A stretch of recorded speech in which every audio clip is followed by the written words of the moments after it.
Assalamualaikum warahmatullahi wabarakatuh. Perkenalkan, nama saya Cindy Aryani dengan NIM 112310189 dari kelas MA 23C04.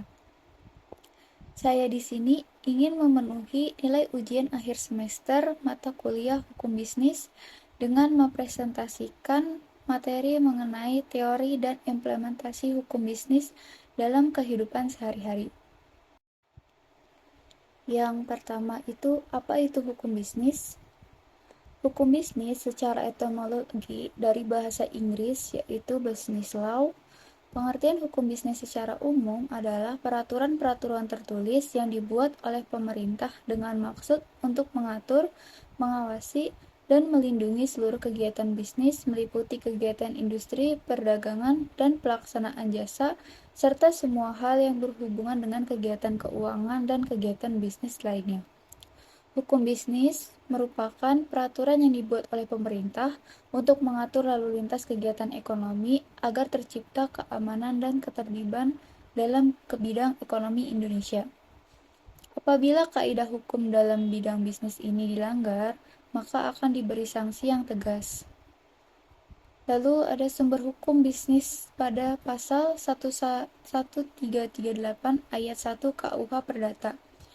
Pertama yaitu asas kontrak atau perjanjian, yaitu yang menjadi sumber hukum utama di mana masing-masing pihak terkait untuk tunduk kepada kontrak yang telah disepakati atau kontrak yang dibuat untuk diperlakukan sama seperti undang-undang.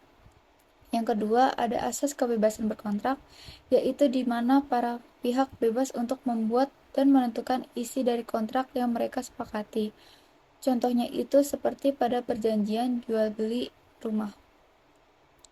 Lalu selanjutnya ada sumber hukum bisnis berdasarkan sumber hukum perundangan. Yang pertama ada hukum perdata atau KUH Perdata. Yang kedua ada hukum dagang atau KUH Dagang. Yang ketiga hukum publik atau pidana ekonomi atau KUH Pidana. Yang keempat ada peraturan-peraturan undangan di luar KUH Perdata, KUH Pidana, dan KUH Dagang. Selanjutnya ada fungsi dan tujuan hukum bisnis. Fungsi hukum bisnis yaitu sebagai sumber informasi yang berguna bagi praktisi bisnis dan juga untuk memahami hak-hak dan kewajibannya dalam praktik bisnis.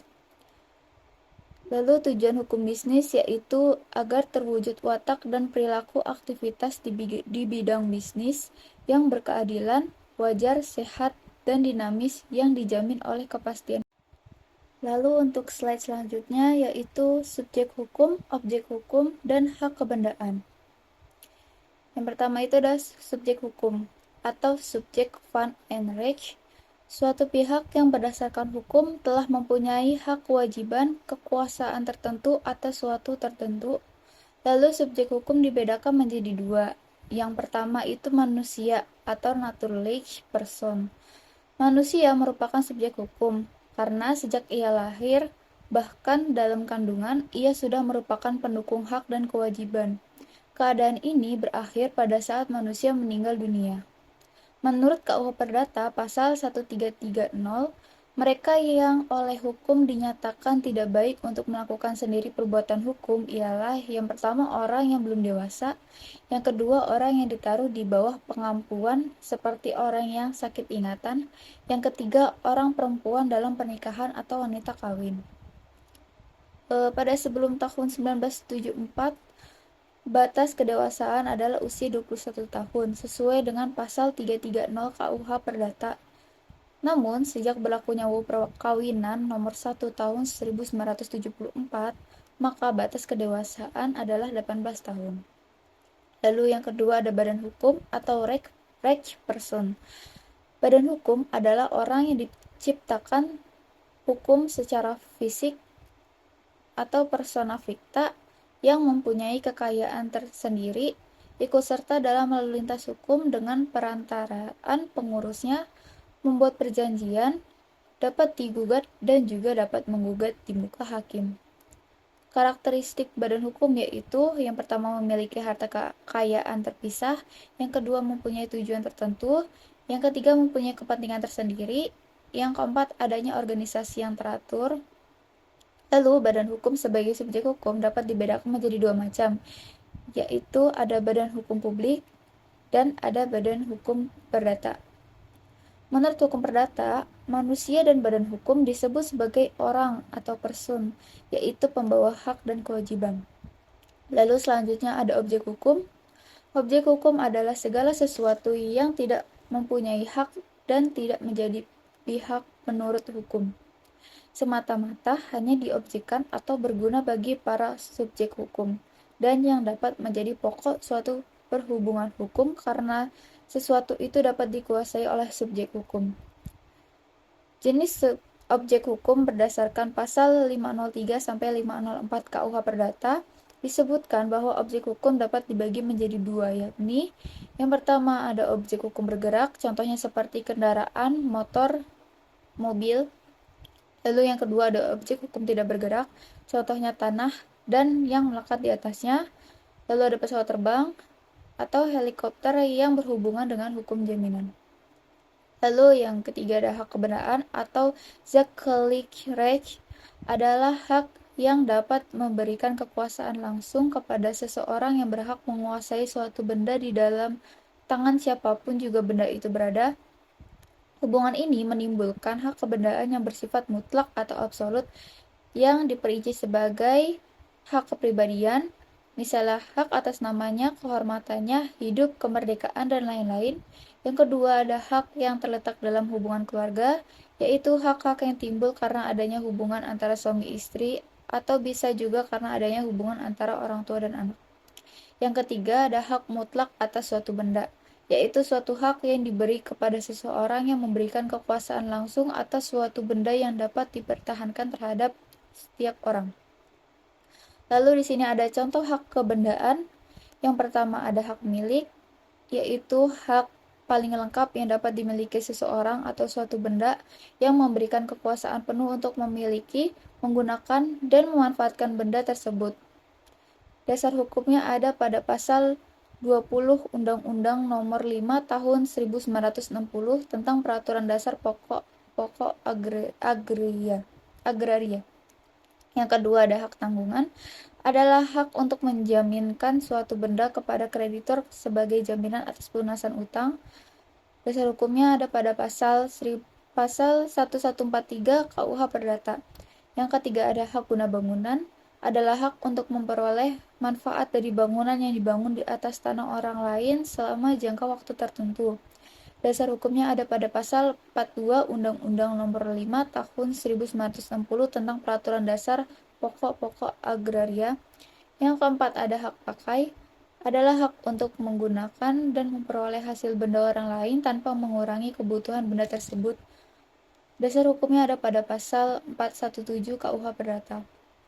Yang kelima ada hak sewa, adalah hak untuk menggunakan suatu benda milik orang lain dengan membayar sewa.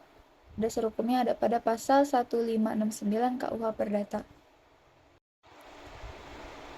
Lalu di slide selanjutnya ada persetujuan, perikatan, dan perjanjian. Yang pertama itu ada persetujuan. Pada pasal 1313 KUH Perdata disebutkan bahwa suatu persetujuan adalah suatu perbuatan dengan mana satu orang atau lebih mengikatkan diri terhadap satu orang lain atau lebih. Lalu ada perikatan. Menurut pasal 1233 KUH Perdata adalah tiap-tiap perikatan dilahirkan baik karena perjanjian atau karena undang-undang, atau bisa juga perikatan merupakan hubungan hukum antara dua orang atau dua pihak, di mana pihak yang satu berhak menuntut suatu hal dari pihak yang lain dan pihak yang lain berkewajiban untuk memenuhi tuntutan itu. Selanjutnya ada perjanjian, merupakan suatu peristiwa di mana seorang berjanji kepada orang lain atau di mana dua orang saling berjanji untuk melaksanakan suatu hal. Lalu di sini ada syarat sah perjanjian menurut pasal 1320 KUH Perdata. Yang pertama itu ada sepakat mereka yang mengikatkan dirinya. Yang kedua cakap untuk membuat suatu perjanjian. Yang ketiga mengenai suatu hal tertentu. Dan yang terakhir suatu sebab yang halal. Lalu ada asas hukum perjanjian. Yang pertama itu ada asas kebebasan berkontrak atau freedom of contract. Yang kedua ada asas konsensualisme atau konsensus. Yang ketiga ada asas kepastian hukum atau pacta sunt servanda. Yang keempat ada asas iktikat baik atau good faith. Yang kelima ada asas kepribadian atau personality. Yang keenam ada asas force majeure. Yang ketujuh ada asas exceptio non adimpleti contractus. Lalu di slide selanjutnya ada kontrak hukum. Kontrak hukum itu dibagi menjadi 5. Yang pertama itu ada somasi atau ingebrekenstelling, yaitu somasi diatur dalam pasal 1238 KUH Perdata dan pasal 1243 KUH Perdata. Somasi adalah teguran dari si berpiutang kreditur kepada si berutang atau debitur agar dapat memenuhi prestasi sesuai dengan isi perjanjian yang telah disepakati antara keduanya. Lalu bentuk somasi yang harus disampaikan ke kreditur kepada debitur adalah dalam bentuk surat perintah atau sebuah akta yang sejenis.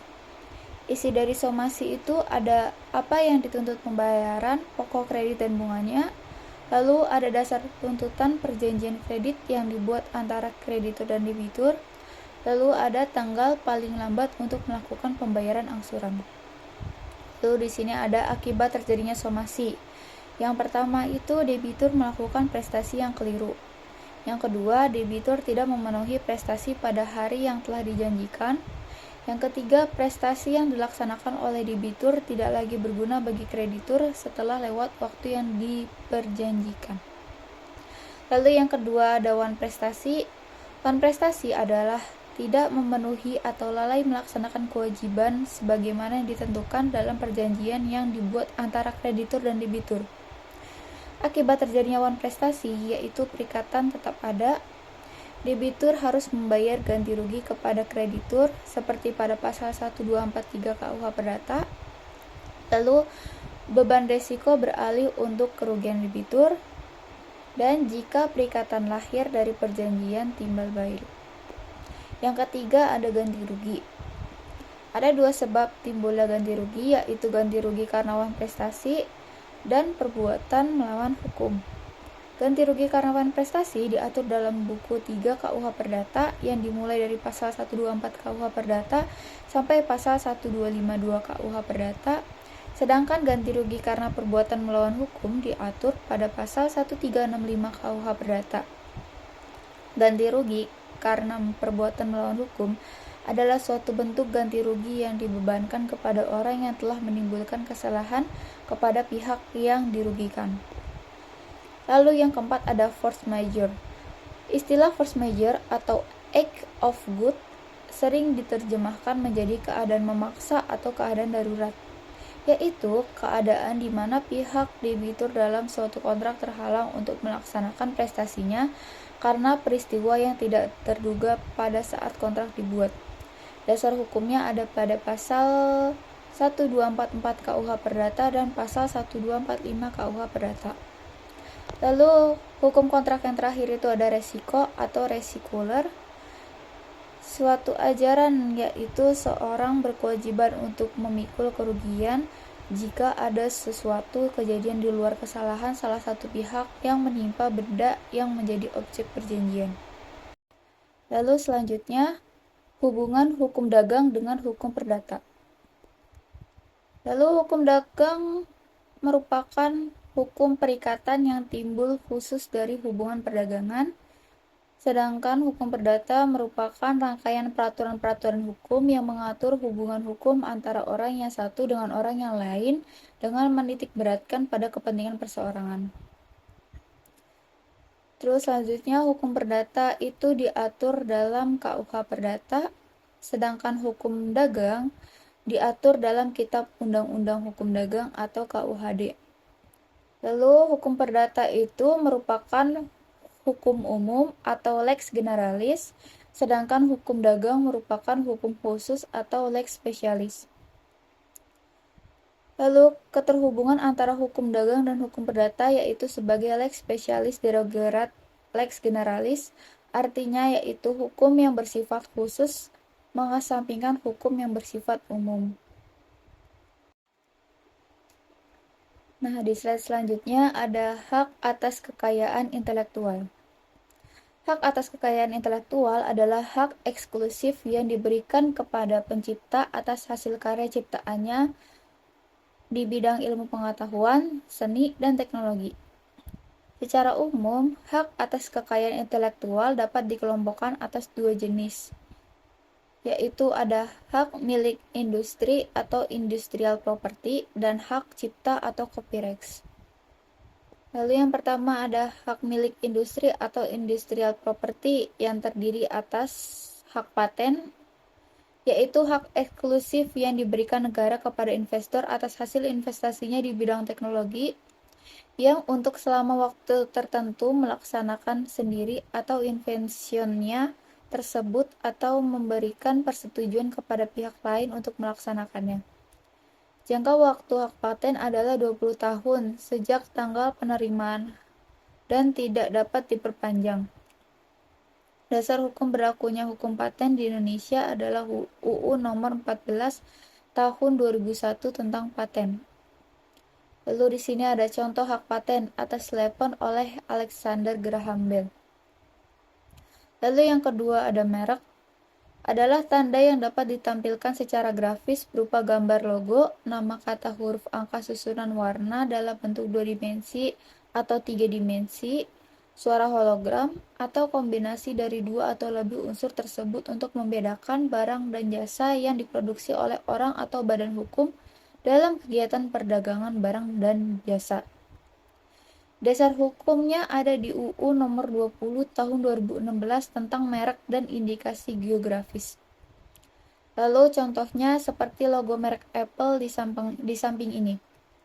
Apple adalah contoh lain dari merek yang kuat dan dikenal di seluruh dunia dalam industri teknologi. Logo Apple yang tergigit secara khas menjadi identitas merek Apple tersendiri. Lalu yang ketiga ada desain produk industri atau industrial design. Pada pasal 1 angka 1 UU Nomor 31 Tahun 2000 tentang desain industri menyebutkan bahwa desain industri adalah suatu kreasi tentang bentuk, konfigurasi, atau komposisi garis atau warna atau gabungan daripadanya yang berbentuk 3 dimensi atau 2 dimensi yang memberikan kesan estetis dan dapat diwujudkan dalam pola 3 dimensi atau 2 dimensi serta dapat dipakai untuk menghasilkan suatu produk barang, komoditas, industri, atau kerajinan tangan. Contohnya itu seperti HP iPhone, itu produk dari Apple yang merupakan contoh desain produk industri yang sangat terkenal dengan desain yang minimalis dan material yang premium membuat iPhone menjadi produk teknologi yang ikonik.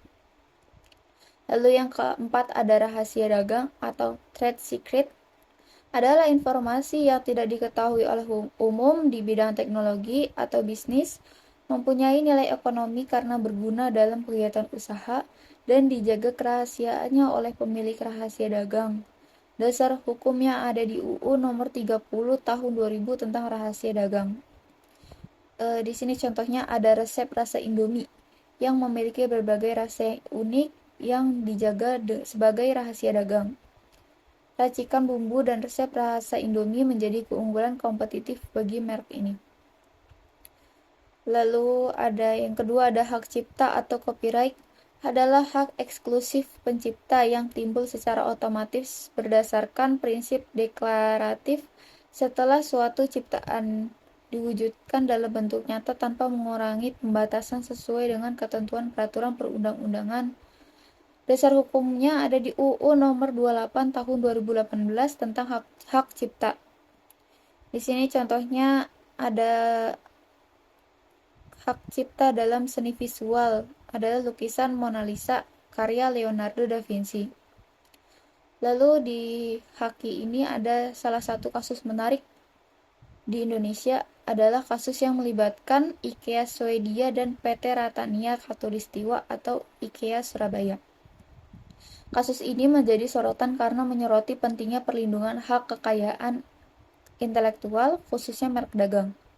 Dalam kasus ini, Mahkamah Agung Indonesia tertanggal 2 Februari tahun 2016 memutuskan bahwa IKEA Swedia harus mencabut mereknya di Indonesia dan bahwa pemilik sah merek IKEA di negara ini adalah PT Ratania Khatulistiwa yang memiliki IKEA di Surabaya. Keputusan ini menggarisbawahi pentingnya memiliki hak atas kekayaan intelektual yang sah untuk melindungi merek dari pelanggaran hak cipta.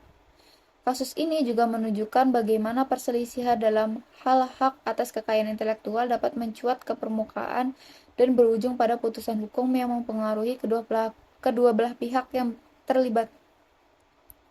Perlindungan hak atas kekayaan intelektual termasuk merek dagang sangat penting bagi perusahaan untuk mempertahankan identitas merek dan keunggulan kompetitif di pasaran. Dari kasus ini dapat dipahami bahwa penegakan hak atas kekayaan intelektual merupakan aspek yang vital dalam lingkungan bisnis modern untuk mencegah pelanggaran hak cipta dan memastikan perlindungan yang adil bagi pemilik asli karya atau. Lalu di slide selanjutnya ada materi tentang surat berharga. Surat berharga dalam bahasa Belanda disebut waardepapier atau di negara-negara Anglo-Saxon dikenal dengan istilah negotiable instruments, yaitu surat yang diadakan oleh seseorang sebagai pelaksanaan pemenuhan suatu prestasi yang merupakan pembayaran harga sejumlah uang. Menurut pasal 1 angka 10 UU Perbankan menyatakan surat berharga adalah surat pengakuan utang, wesel, saham, obligasi, sekuritas kredit, atau sebagai derivatifnya, atau kepentingan lain, atau suatu kewajiban dari penerbit dalam bentuk yang lazim diperdagangkan dalam pasar modal dan pasar uang. Lalu fungsi surat berharga yaitu sebagai alat pembayaran, contohnya seperti cek, bilet giro, dan wesel bayar, lalu juga berfungsi sebagai surat bukti investasi dan surat bukti hak tagih. Lalu ada jenis-jenis surat berharga dalam KUHD seperti cek, yaitu surat perintah dari nasabah, lalu ada wesel, terus yang ketiga ada promise atau promissory notes atau surat sanggup yang merupakan surat tertulis yang berisi janji seseorang untuk membayar sejumlah uang kepada orang lain pada waktu tertentu. Lalu yang keempat ada consignment atau bill of lading yang merupakan dokumen resmi yang dikeluarkan oleh perusahaan pelayaran atau pengangkut sebagai bukti bahwa barang telah diterima untuk pengiriman. Lalu ada jenis-jenis surat berharga di luar KUHD seperti bilet giro, yaitu surat perintah dari nasabah pemilik dana kepada rekening giro kepada bank atau tertarik untuk memindahkan sejumlah dana ke dalam rekening yang tertera dalam bilet giro di mana dana tidak dapat dicairkan secara tunai. Lalu ada obligasi, yaitu surat utang yang diterbitkan oleh suatu perusahaan, pemerintah, atau lembaga keuangan untuk mendapatkan dana investor. Lalu yang ketiga ada sertifikat deposito. Lalu yang keempat ada saham. Lalu yang kelima ada sertifikat reksadana yang merupakan bukti yang menjelaskan jumlah dana yang berhasil dikumpulkan oleh perusahaan reksadana untuk kemudian akan dikelola dalam bentuk pembelian surat berharga seperti saham, obligasi, atau disimpan dalam bentuk deposito berjangka. Lalu selanjutnya ada perizinan dunia bisnis. Jenis-jenis usaha yang harus memiliki izin, yang pertama itu ada usaha perdagangan yang memerlukan surat izin usaha perdagangan atau SIUP melalui Menteri Perdagangan. Lalu yang kedua ada usaha pariwisata yang membutuhkan izin usaha dari Kementerian Kebudayaan dan Pariwisata. Yang ketiga ada usaha konstruksi yang membutuhkan surat izin usaha jasa konstruksi atau CUJK. Yang keempat ada usaha industri yang memerlukan izin usaha dari Kementerian Perindustrian. Lalu ada dokumen legalitas perusahaan merupakan bukti kalau perusahaan terdaftar sebagai badan usaha yang sah. Selain itu, dokumen legalitas juga berfungsi melindungi usaha dan aset pribadi, mengembangkan usaha, meningkatkan kredibilitas, bahkan mempermudah dalam mengajukan pinjaman modal usaha dan lainnya. Berikut ada beberapa dokumen legalitas perusahaan. Yang pertama itu ada akta pendirian perusahaan. Kedua ada NPWP badan usaha. Yang ketiga ada surat izin usaha perdagangan atau SIUP. Yang keempat ada surat keterangan domisili perusahaan atau SKDP. Yang kelima itu ada tanda daftar perusahaan TDP atau nomor induk berusaha atau NIB.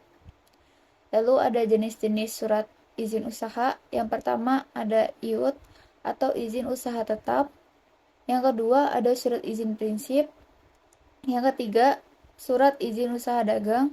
Yang keempat ada surat izin tempat usaha atau situ. Yang kelima surat izin usaha industri atau CUI.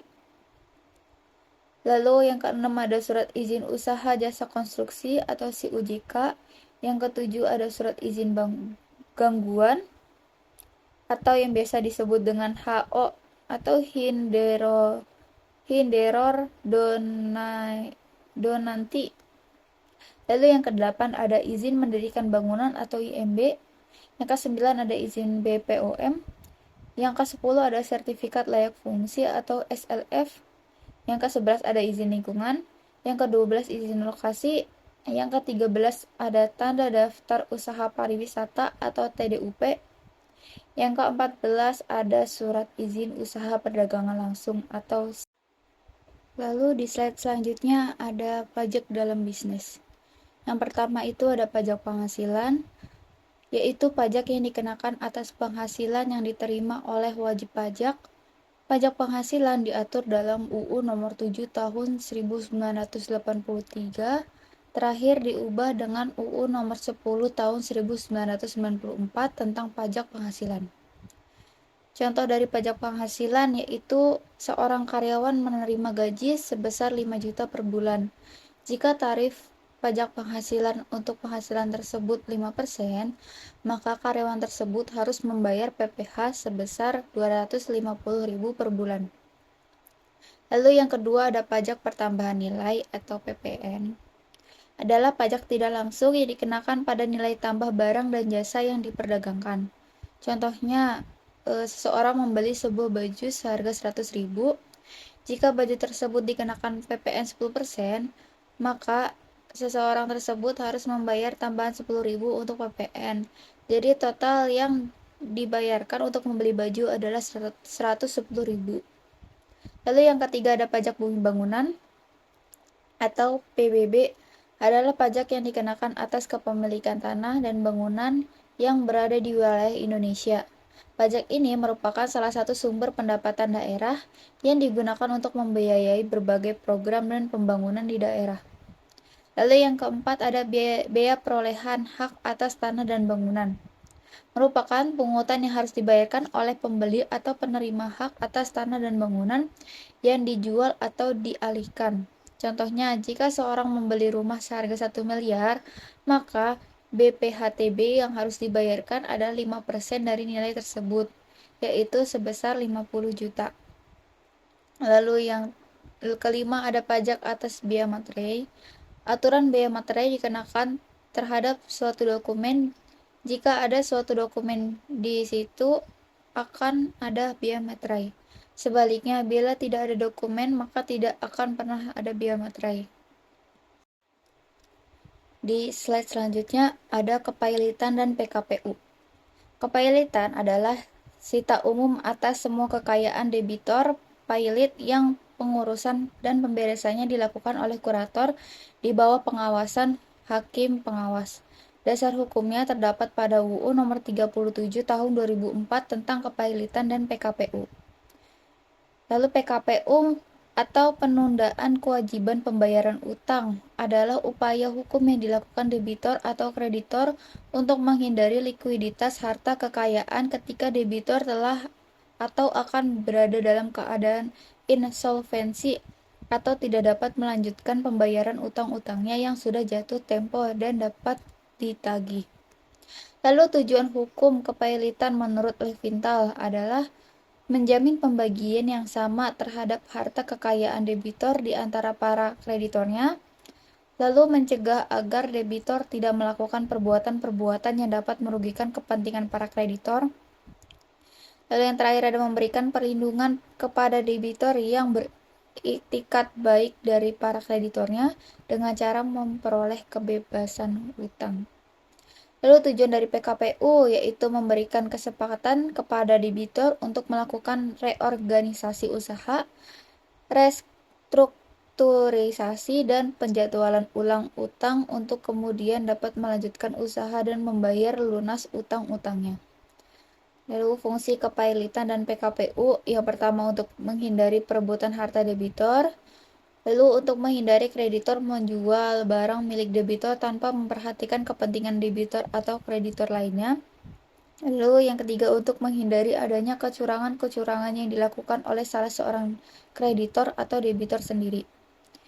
Lalu kurator itu bertugas untuk melakukan pengurusan dan pembebasan harta pailit yang diangkat dalam putusan pernyataan pailit. Dalam hal ini adalah Balai Harta Peninggalan atau kurator lainnya.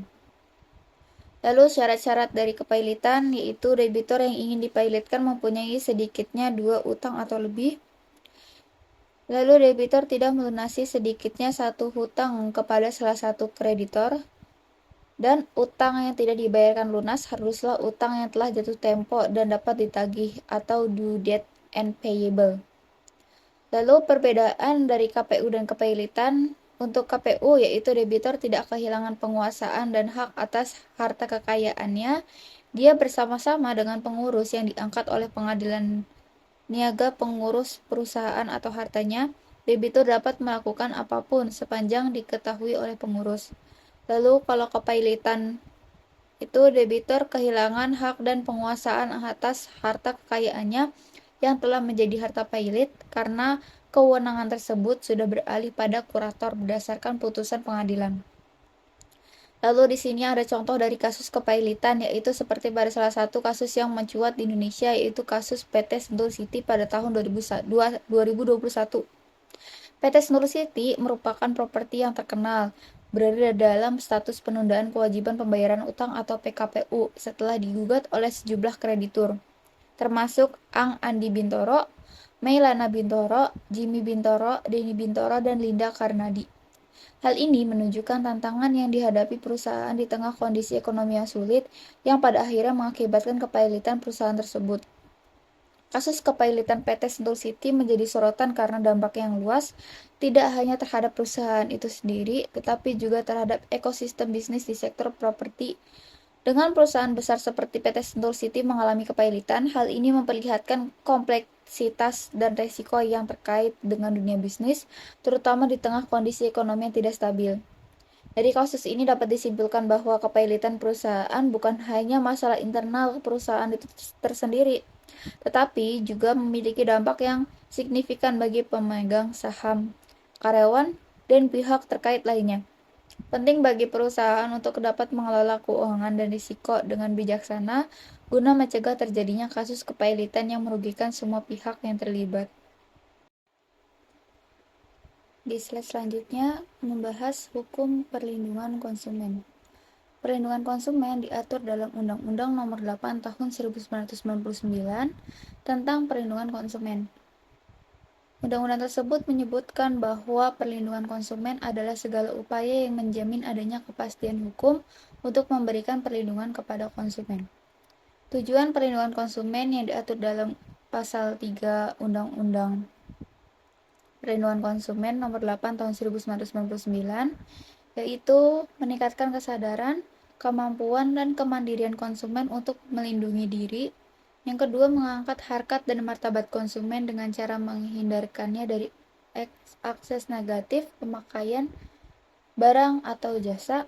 Yang ketiga, meningkatkan pemberdayaan konsumen dalam memilih, menentukan, dan menuntut hak-haknya sebagai konsumen. Yang keempat, menciptakan sistem perlindungan konsumen yang mengandung unsur kepastian hukum dan keterbukaan informasi serta akses untuk mendapatkan informasi. Yang kelima, keinginan yang hendak dicapai dalam perlindungan konsumen yaitu menciptakan rasa aman bagi konsumen dalam memenuhi kebutuhan hidup.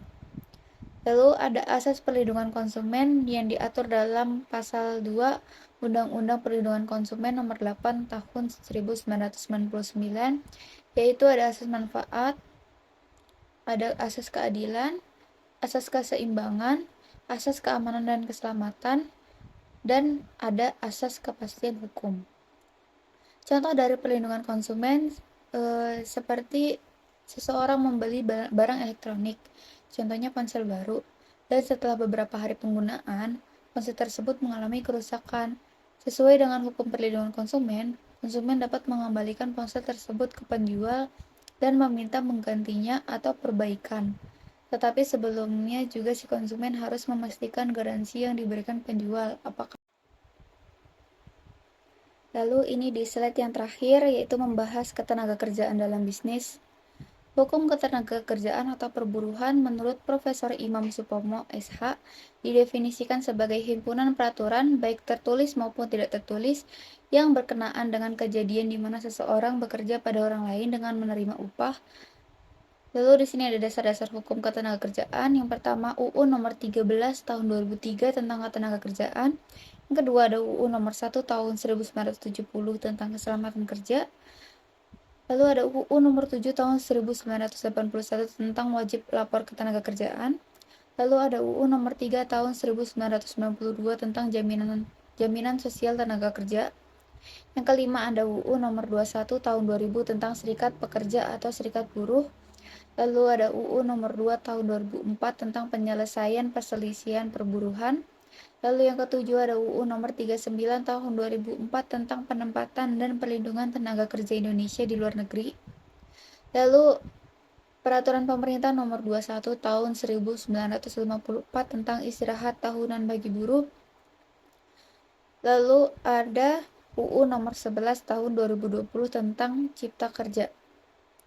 Lalu ada bentuk-bentuk hubungan kerja. Yang pertama ada PKWT atau perjanjian kerja waktu tertentu, merupakan pekerjaan yang sekali selesai atau bersifat sementara.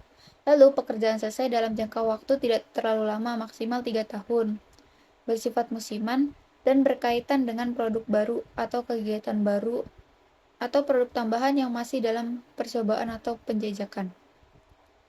Lalu yang kedua ada PKWTT atau perjanjian kerja waktu tidak tertentu, merupakan pekerja atau karyawan tetap, dapat diberlakukan masa percobaan asalkan tertulis dalam surat penunjukan, dan PKWTT tidak berakhir karena meninggalnya pengusaha atau beralihnya hak atau kepemilikan perusahaan yang disebabkan oleh penjualan, pewarisan, atau hibah. Lalu selanjutnya terdapat perjanjian kerja yang merupakan perjanjian antara pekerja dengan pengusaha atau pemberi kerja yang memuat syarat-syarat kerja, hak dan kewajiban para pihak seperti pada pasal 1 angka 14 Undang-Undang nomor 13 tahun 2003. Lalu berakhirnya perjanjian kerja. Yang pertama pekerja meninggal dunia. Lalu yang kedua berakhirnya jangka waktu perjanjian kerja. Yang ketiga putusan pengadilan atau putusan penetapan lembaga penyelesaian perselisihan hubungan industrial. Lalu adanya keadaan atau kejadian tertentu yang tercantum dalam perjanjian kerja, peraturan perusahaan, dan perjanjian kerja bersama. Lalu ada jenis-jenis pemutusan hubungan kerja atau PHK. Ada 4 jenis. Yang pertama PHK oleh pengusaha, PHK demi hukum, lalu PHK oleh tenaga kerja, dan yang terakhir PHK oleh pengadilan. Lalu di sini ada contoh kasus mengenai ketenagakerjaan dalam bisnis yang terjadi pada PT Masterindo Jaya Abadi MJA di Bandung. PT Masterindo Jaya Abadi atau MJA terlibat dalam beberapa kasus terkait dengan ketenagakerjaan. Salah satu kasus yang mencuat adalah ketika ribuan karyawan PT MJA di Bandung mengajukan gugatan terkait dengan pemutusan hubungan kerja atau PHK dan pembayaran pesangon. Majelis Hakim Pengadilan Hubungan Industrial dan Pengadilan Negeri Bandung kemudian mengabulkan gugatan yang diajukan oleh karyawan PT MJA. Dalam putusannya, perusahaan diwajibkan membayar uang pesangon sekitar 60 miliar kepada 1.142 karyawan yang terkena dampak PHK.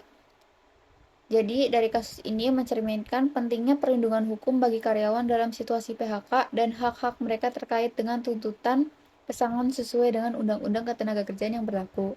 Kasus ini menunjukkan bagaimana hukum ketenagakerjaan dapat berperan dalam menyelesaikan sengketa antara perusahaan dan karyawan serta memberikan perlindungan terhadap hak-hak pekerja. Dan sekian presentasi dari saya, kurang lebihnya mohon maaf. Wassalamualaikum warahmatullahi wabarakatuh.